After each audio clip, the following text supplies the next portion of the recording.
This video was made on a laptop and uploaded wirelessly to a server to be accessed from school, miles away from my home, and played on a PC hooked up to speakers and a projector.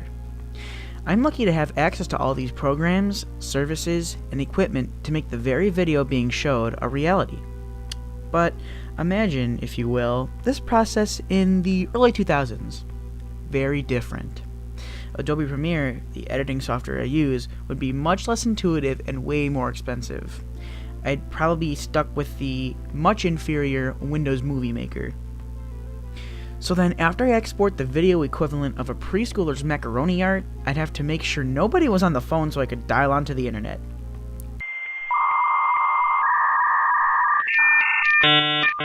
No thank you. The point is, technology is incredibly useful.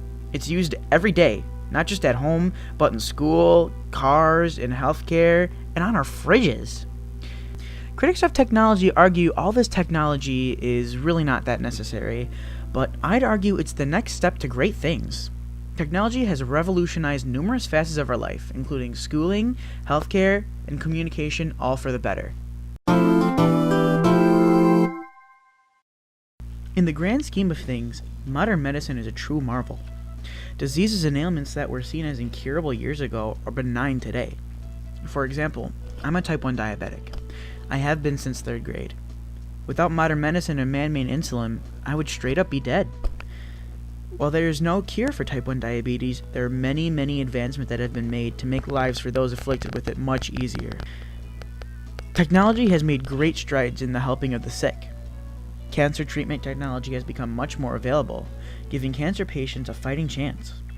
New medicines allowed for those afflicted with ailments that prevent them from doing what they love to be able to keep at it, like inhalers for those afflicted with asthma.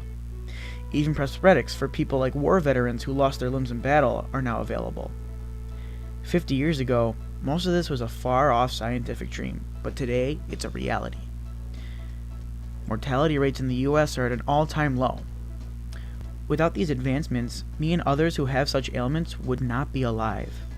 And I don't know about anyone else, but staying alive a little while longer sounds good to me.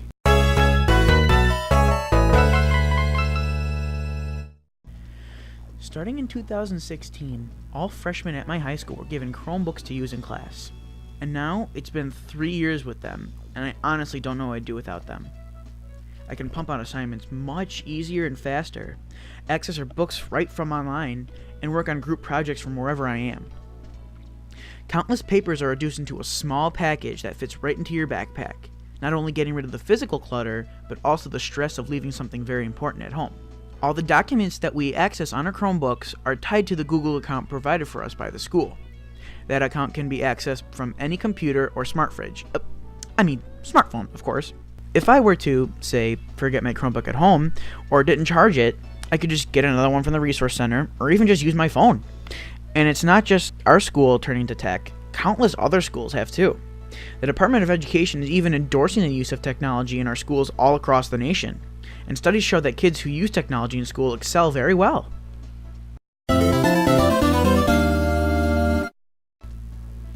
Communication and technology go hand in hand. It becomes much easier and faster to connect with one another every single day.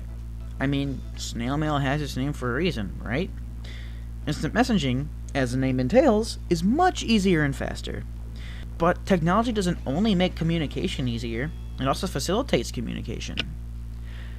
Some of the most popular online games are designed around communication between a team of people, like Rainbow Six Siege, League of Legends, and Splatoon 2. These games all require a team of 4 to 5 people to communicate locations of enemies and fellow teammates in order to assure victory. These games connect people from all over the world. Teams in Splatoon are many times comprised of people from different countries other than the player's country of residence. I've personally met many great people that I still talk to today through online gaming. Some domestic and some even foreign. Even online services like Duolingo and Rosetta Stone allow for language training and destroys language barriers across distances. I very much cherish all the friends I've made online. This section goes out to all my online friends.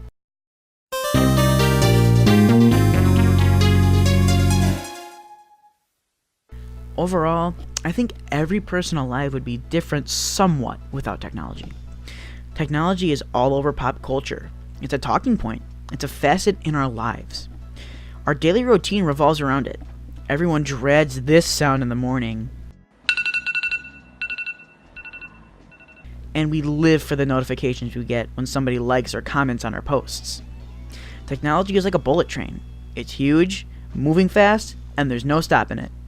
And if you can't beat them, you might as well join them. So next time you see